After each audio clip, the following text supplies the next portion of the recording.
함께 한번 기도하겠습니다. 사랑하는 하나님, 주님께서 우리의 삶에 당신의 아들을 허락해 주셔서 우리가 주님 앞에 자유롭고 또 용서받은 사람으로 살아갈 수 있도록 도와주시니 감사를 드립니다. 하나님께서 우리에게 주시는 그 삶의 과정들이 얼마나 감사하고 하나님께서 우리에게 주신 그 용서의 은혜가 얼마나 큰가를 우리의 삶에서 경험할 수 있는 하나님의 사람으로 살게 해주셨으니 하나님의 이제는 저희 삶을 주님 앞에 순종으로 드려내는데 부족함이 없는 사람이 될 수 있도록 하나님께서 도와주옵소서. 하나님, 순종으로 우리 주님 앞에 우리의 삶을 드려내는 것이 하나님이 하나도 힘들지 않고 그렇게 드려냈을 때 주님께서 사용하셨을 때 하나님 내가 생각지도 못한 놀라운 은혜들을 경험할 수 있는 하나님의 사람들이 되도록 주님께서 도우시고 함께하여 주옵소서. 모든 말씀 우리 주님 예수님 이름으로 기도드립니다. 아멘. 고린도전서 9장 1절부터 10절까지 말씀입니다. 우리 같은 목소리로 함께 읽습니다. 고린도후서 9장 1절부터 10절까지의 말씀입니다. 우리 같은 마음 목소리로 함께 읽도록 하겠습니다. 함께 읽습니다. 시작. 내가 자유인이 아니냐, 사도가 아니냐, 예수 우리 주를 보지 못하였느냐, 주 안에서 행한 나의 일이 너희가 아니냐, 다른 사람들에게는 내가 사도가 아닐지라도 너희에게는 사도이니 나의 사도됨을 주 안에서 인친 것이 너희라. 나를 비판하는 자들에게 변명할 것이 이것이니 우리가 먹고 마실 권리가 없겠느냐. 우리가 다른 사도들과 주의 형제들과 게바와 같이 믿음의 자매된 아내를 데리고 다닐 권리가 없겠느냐. 어찌 나와 바나바만 일하지 아니할 권리가 없겠느냐. 누가 자기 비용으로 군복무를 하겠느냐? 누가 포도를 심고 그 열매를 먹지 않겠느냐? 누가 양떼를 기르고 그 양떼의 젖을 먹지 않겠느냐? 내가 사람의 예대로 이것을 말하느냐? 율법도 이것을 말하지 아니하느냐? 모세의 율법에 곡식을 밟아 떠는 소에게 망을 씌우지 말라 기록하였으니 하나님께서 어찌 소들을 위하여 염려하심이냐? 오로지 우리를 위하여 말씀하심이 아니냐? 과연 우리를 위하여 기록된 것이니 밭 가는 자는 소망을 가지고 갈며 곡식 떠는 자는 함께 얻을 소망을 가지고 떠는 것이라. 아멘. 내가 자유인이 아니냐, 사도가 아니냐라는 말씀으로 시작합니다. 사도 바울은 평생에 사도성에 대한 이야기, 사도성에 대한 공격을 참 많이 받았던 사람이었습니다. 그럴 수밖에 없는 게 예수님께서 살아계실 때는 그는 예수님을 한 번도 본 적이 없는 사람이었기 때문에 그렇습니다. 하지만 이 사도 바울은 뭐라고 이야기하나 하면 예수 우리 주를 보지 못하였느냐. 이것도 바울이 끝까지 이야기하고 있는 것 중에 하나입니다. 예수 우리 주를 보지 못하였느냐. 나도 주님을 봤다는 겁니다. 그가 다마스커스로 갈 때 그 다마스커스로 가는 길에서 주님을 보았던 일이 당시의 사람들에게는 너무나 많이 알려져 있기 때문에 이런 이야기를 할 수 있었던 것 같기도 합니다.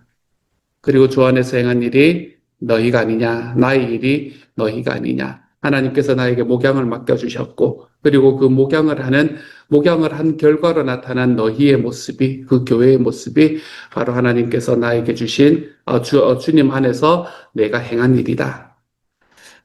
그러면서 이제 2절에서 마음 아픈 이야기를 하는 거죠. 내가 사도가 아닐지라도 너희에게는 사도다. 나의 사도됨을 주 안에서 인친 것이 너희다.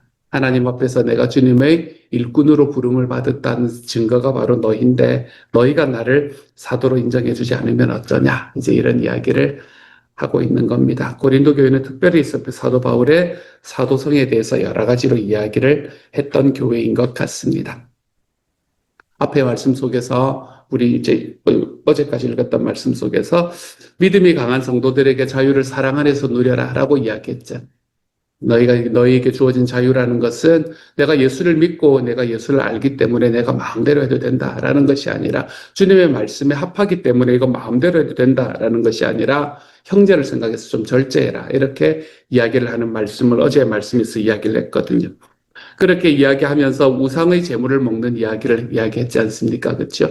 우상의 재물을 먹는 것을 가지고 너희가 너희의 마음에 하나도 거리끼지 않을 수 있다. 하지만 형제들이 만약에 그것을 해서 힘들어할 것 같으면 절제해라. 이제 이렇게 이야기하는 말씀을 하고 난 다음에 혹시라도 반발할 수 있다는 생각이 들었던 것 같기도 합니다.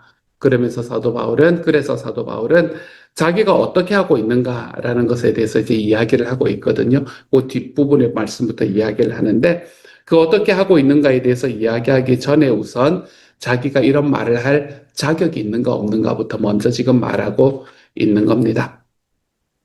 바울은 자유인이었습니다. 바울은 믿음이 강한 사람이었어요. 하나님 앞에서 하나도 거리낄 것이 없는 사람 중에 한 사람이었습니다. 자기는 하나님께서 말씀에서 이야기하고 하나님께서 하나님의 말씀에 합당한 일이라면 무엇이든 내가 하는 게 뭐가 문제냐라고 이야기를 해도 아무런 문제가 없을 만한 사람이었지만 자기도 사랑으로 자유를 절제하고 있다라는 것을 사람들에게 보여주려고 하고 있는 겁니다. 그렇게 욕을 했으니까. 사도 바울도 보면 자기가 사는 만큼 이야기하는 사람이었거든요. 내가 사는 만큼 이야기하는 사람. 내가 다른 사람들을 바라보면서는 항상 발을 이만큼 놓고 나를 바라보면서는 언제나 연민의 감정을 가지고 보는 게 사람들의 생각이긴 하지만 사도 바울은 그런 사람이 아니었던 것을 우리는 말씀을 통해 자주 봅니다. 항상 사도 바울은 다른 사람에게 요구하는 그 기준을 항상 자기 자신에게도 같이 놓고 지키고 있는 사람이었구나라는 걸 우리는 볼 수 있습니다. 그래서 너희가 사랑으로 인해서 자유를 좀 절제해라 라고 이야기했으니 자기도 사랑으로 자유를 절제하고 있다는 걸 지금 보여줘야 하는 상황이었던 거예요. 그러면서 그 이야기를 하기 직전에 바울은 자기가 사도라는 걸 먼저 이야기를 하고 있는 겁니다. 내가 이런 이야기를 할 자격이 있다는 걸 이야기하는 겁니다. 사람들은 너무나 많이 사도 바울이 사도 자격이 없다라고 공격했습니다. 예수님의 제자로서 예수님을 뵙지도 않았고 예수님을 따르지도 않았다라는 이유이지요. 하지만 사도 바울은 계속해서 이 고린도전서 후반부에 또 나올 겁니다. 나는 예수님을 직접 만나서 사명을 부여받았다라고 계속해서 주장하고 있고 또 주장해 왔습니다. 하지만 많은 사람들은 이런 바울의 주장을 믿지 않았습니다. 그거 누가 믿냐라고, 그거 어떻게 아냐라고 이야기하며 그의 주장을 믿지 않고 계속해서 공격했습니다. 하지만 다른 사람들은 다 공격해도 오늘의 말씀에 의하면 고린도 교인들만큼은 바울의 사도성을 의심해서는 안 됐습니다. 왜냐하면 고린도 교회 자체가 바울의 사역으로 세워진 교회이기 때문에 그렇습니다. 하나님 앞에 사도로 부르심을 받은 사도 바울의 사역으로 인해서 고린도 교회가 세워졌고, 그리고 그렇게 세운 그 사람이 내가 하나님을 보았고 예수님을 보았고, 그리고 내가 주님을 보았기 때문에 내가 사도입니다라고 이야기하는 그 이야기를 다른 교회들보다는, 다른 지역에 있는 사람들보다는 훨씬 더 무겁게 받아들여야 하는 것이었습니다. 그래서 바울은 지금 고린도 교회에게 내가 다른 사람에게는 어떻게 될지 몰라도 너희에게는 사도다 이렇게 이야기를 하고 있는 겁니다. 왜냐하면 그 교회를 바울이 세웠기 때문에 그렇습니다.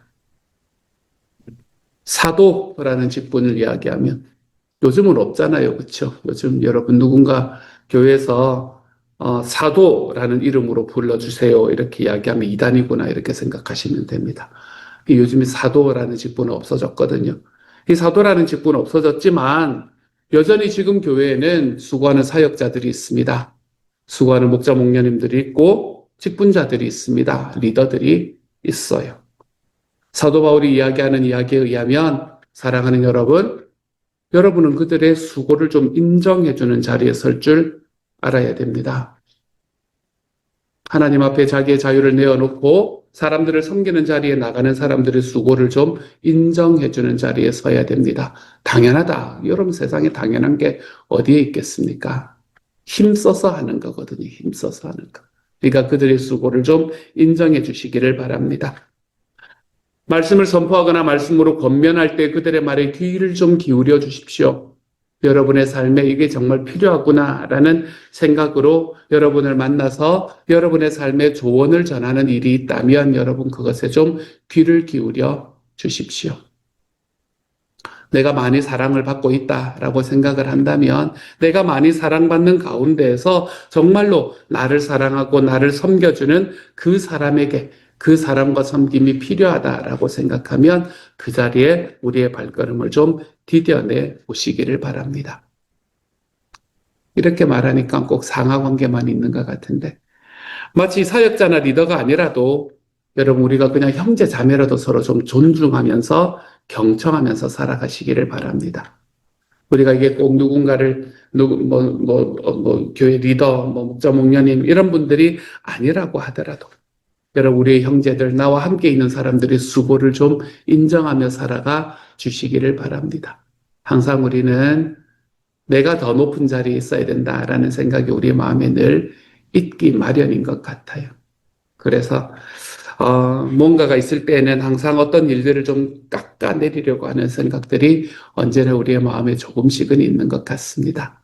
하지만 우리가 서로를 존중하고 서로를 경청하고 그리고 서로가 수고하여서 내는 그 열매들을 서로가 함께 기뻐하는 자리에 서보는 과정.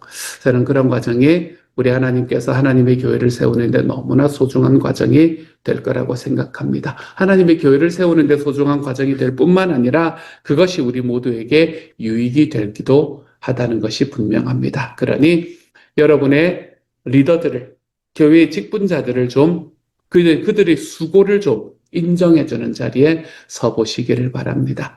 그리고 또한 여러분의 형제 자매들이 수고하고 여러분의 형제 자매들이 서 있는 그 자리에 여러분의 인정을 그리고 여러분의 칭찬을 거기에 좀 드려볼 수 있는 사람이 되기를 바랍니다.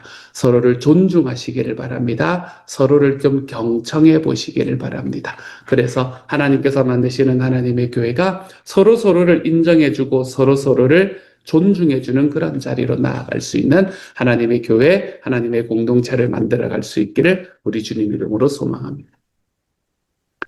사도 바울이 내가 사도다, 너희들에게는 사도가 아니냐 이렇게 이야기를 했던 그 이야기를 넘어서서 사도 바울은 이제 자기가 어떻게 자기의 자유를 제한하면서 형제 자매들을 위해서 살아갔는가라는 걸 보여주고 있거든요. 아까의 말씀으로 이야기를 하면 어떻게 사도 바울이 고린도 교회를 섬겼는가라는 것을 이야기를 하고 있습니다. 그 중에 가장 핵심적으로 말하고 있는 게 뭔가 하면 아니 다른 형제 자매들과 다른 형제들과 다른 사도들은 아내를 다 데리고 다니는데 그들은 또 먹고 마실 권리가 있는데 이 먹고 마실 권리라는 것은 자기들이 그 사람들만 먹고 마실 권리가 있고 우리는 못 먹고 못 마신다 이야기를 하는 것이 아니라 우리는 페이를 받지 않는다 이걸 이야기하는 겁니다. 우리는 페이를 받지 않는다. 그래서 6절에서 우리 어찌 나와 바나바만 일하지 아니할 권리가 없겠느냐 이렇게 말하는 거예요. 그러니까 하나님의 사역을 하면서 교회 사역을 하면서 우리는 우리 일까지도 하면서 교회 사역을 한다 이제 이걸 이야기를 하는 겁니다.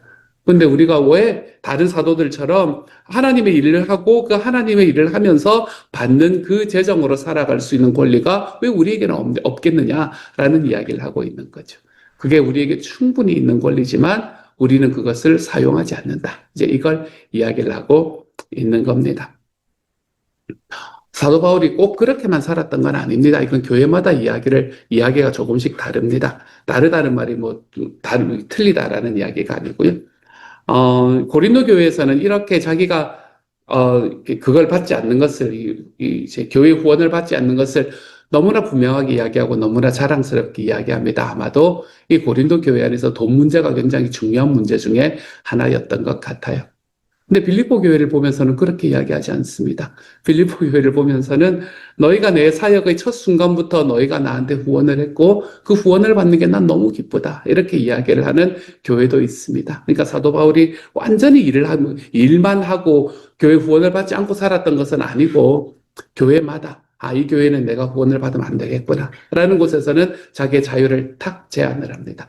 그리고 그래도 괜찮구나라고 생각하는 교회에서는 그 자유를 누리면서 살아가는 삶을 살아갔죠. 그런 면에서 저는 사도 바울은 신학자라기보다는 분명히 선교사다라는 게 너무 분명한 이야기인 것 같습니다. 이 선교지에서는 이러한 모습으로 저 선교지에서는 저러한 모습으로 살아가는 게 사도 바울의 모습이었으니까요. 그래서 바울은 자기가 사도임을 확실히 한 다음에 자기가 그것을 누릴 자격이 있지만 누리지 않았던 권리들, 형제 자매들을 위해서 자기가 누리지 않았던 자유들, 그것들을 이야기를 하기 시작합니다. 바울은 사도로서 후원받을 권리가 있었습니다. 베드로처럼 결혼해서 아내와 함께 다닐 권리도 있었습니다. 그리고 자기 손으로 일하지 않고 도움을 받으면서 복음을 전하는 일에만 전념할 권리도 있었습니다. 여러분, 군인이 나라에서 지원을 받으면서 국방의 의무를 하는 거잖아요. 국방의 의무를 하면서 자기 일도 또 해라 라고 이야기하는 건 말이 안 되는 일인 거잖아요. 그렇죠?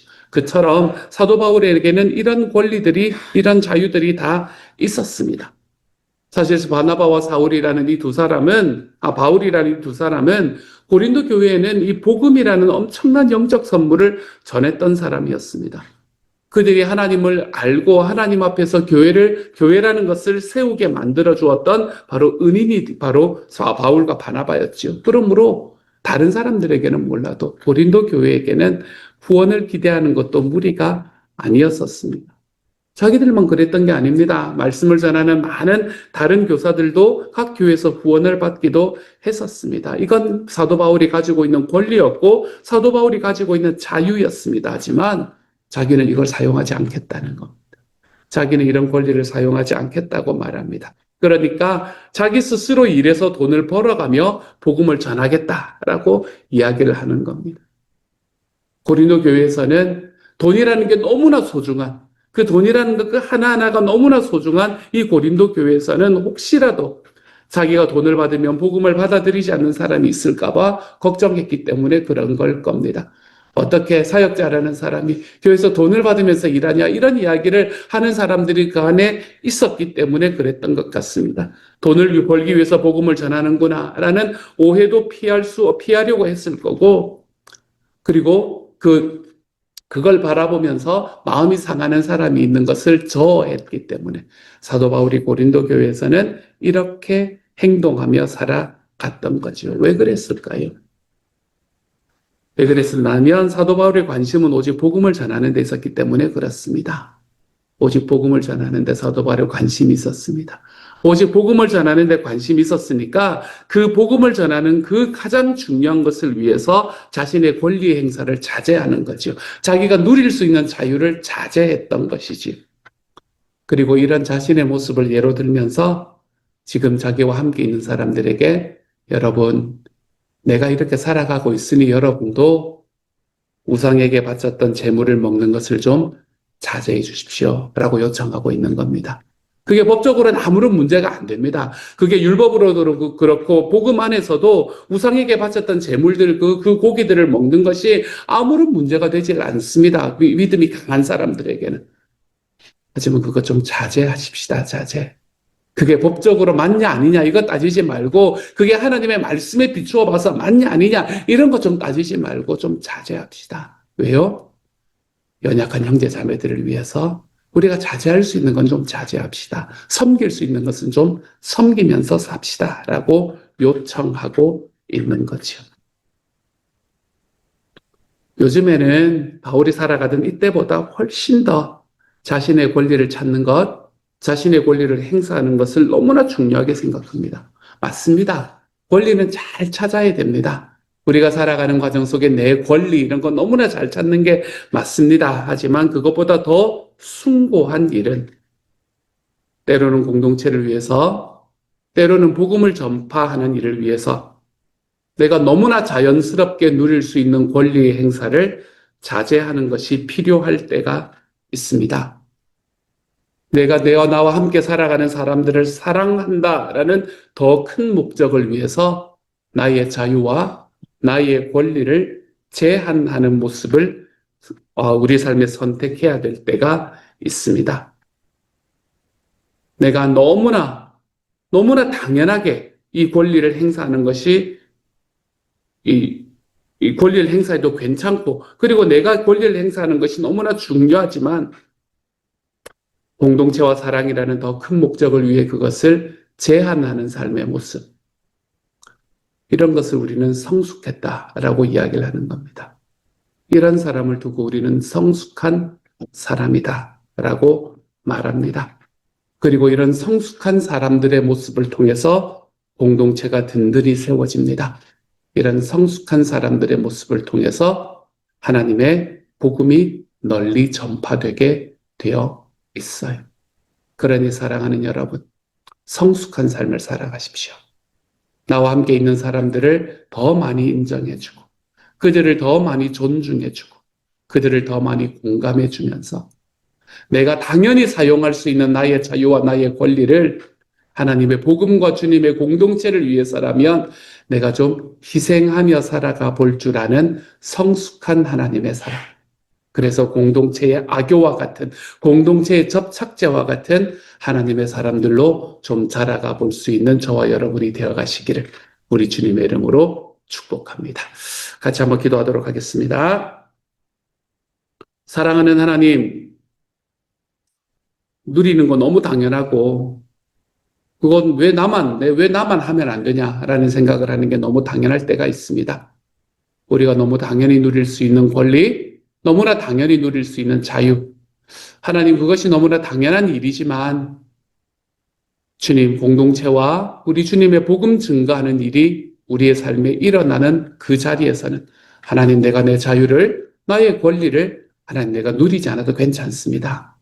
주님, 내가 내 자유를 누리고 내 자유를 숙이고 나의 권리를 좀 포기하면서 하나님 섬김의 자리로 나아가서 우리 주님의 복음이 증거되는 일이 더 확장되기만 한다면 하나님, 제가 그 길 걸어가 보겠습니다. 하나님, 이렇게 하나님 앞에 결단하며 나아가는 사람들이 우리 안에서 점점 늘어갈 수 있도록 주님 도와주시고, 하나님 그 길로 걸어가는 과정 속에서 하나님 공동체가 더욱더 든든해지고 우리 주님 앞에 더욱더 성숙한 사람들이 한 사람씩 한 사람씩 더 많아질 수 있는 하나님의 교회.